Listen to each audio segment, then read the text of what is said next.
મહેસાણા મહાનગરપાલિકા કમિશનરને આવેદનપત્ર આપવામાં આવ્યું, જેમાં મહેસાણા શહેરના ઇન્દિરાનગર નજીક આવેલ ચિત્રોડીપુરા વસાહતથી શિવમ રેસિડેન્સી અને સાઈનાથનગર સોસાયટી સુધીની ગટર લાઇનનું કામ છેલ્લા ઘણા સમયથી અધૂરું છે.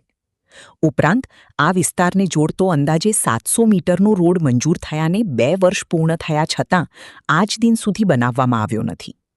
તે જ રીતે શિવમ રેસિડેન્સીથી સાઈનાથનગર સોસાયટી સુધી સ્ટ્રીટ લાઇટના થાંભલા મૂકવા માટે વારંવાર રજૂઆતો કરવા છતાં મહેસાણા મહાનગરપાલિકા દ્વારા કોઈ કાર્યવાહી કરવામાં આવી નથી, જેના કારણે સ્થાનિક રહીશો ભારે હાલાકીનો સામનો કરી રહ્યા છે.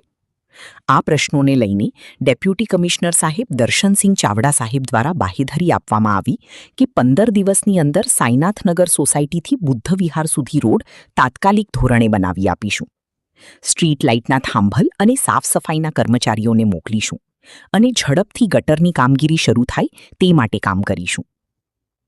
સાઈનાથનગર સોસાયટીના સ્થાનિક આગેવાન અને આમ આદમી પાર્ટી મહેસાણા જિલ્લા ઉપપ્રમુખ ઓબીસી સેલના સંજયસિંહ વિષ્ણુજી ઠાકોર, જિલ્લા પ્રમુખ જયદેવસિંહ ચાવડા, એડવોકેટ સાહેબના અને જિલ્લા યુવા પ્રમુખ સંજયસિંહ ઠાકોર અને આમ આદમી પાર્ટી મહેસાણા પદાધિકારી અને કાર્યકર મિત્રો અને સાઈનાથનગર વિભાગ 1, 2, 3 પ્રમુખશ્રીઓ, મંત્રીઓ તથા આસપાસના તમામ રહીશો હાજર રહી મહેસાણા મહાનગરપાલિકા કચેરીએ આવેદનપત્ર આપવામાં આવ્યું.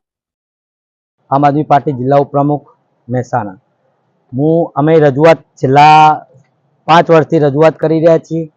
સ્ટ્રીટ લાઇટો, રોડ, રસ્તા, ગટર, સફાઈ કામ, આ બધા જે કામગીરી છેલ્લા 2014ની સામાન્ય સભામાં મંજૂર પણ થયેલ છે.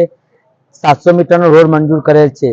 એમાં 24,50,660 રૂપિયા પાસ થયેલા છે, છતાં રોડ આજ દિન સુધી મળેલો નથી. જે કે પ્રાથમિક સુવિધા જે કે રોડ, રસ્તા, ગટર, લાઇટો, ગટર પર નાખીને જાય જીડીસી વાળા પણ અધૂરું કામ મૂકીને જાય, હજુ કોઈના કનેક્શન જોડાયેલા નથી. અને રાત્રે મહિલાઓને આવવા જવામાં તકલીફ પડે છે કે સ્ટ્રીટ લાઇટના થાંભલા પણ એકે નથી. અને જે નાના નાના બાળકો હોય, ભૂલકા હોય, સ્કૂલે જવામાં પણ તકલીફ થઈ રહી છે.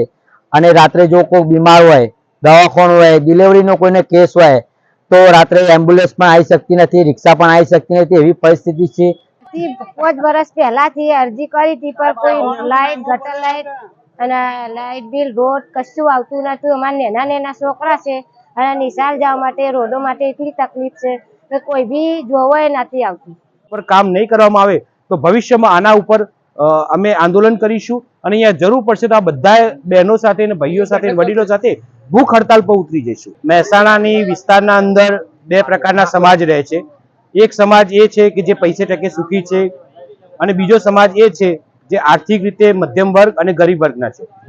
જે આર્થિક રીતે સુખી છે એવા વિસ્તારના અંદર રોડ ઉપર રોડ બને છે, જો જરૂર ના હોય એવા કામ પણ થાય છે. અને જો આર્થિક રીતે મધ્યમ વર્ગના છે, ગરીબ વર્ગના વ્યક્તિઓ રહે છે, ઓબીસી સમાજ છે, એસસી એસટી રહે છે, એ લોકોના વિસ્તારના અંદર જો ખરેખર જરૂર છે એવી વસ્તુઓ પણ, પાયાની વસ્તુઓ કરી એ પણ માટે સંઘર્ષ કરવો પડે.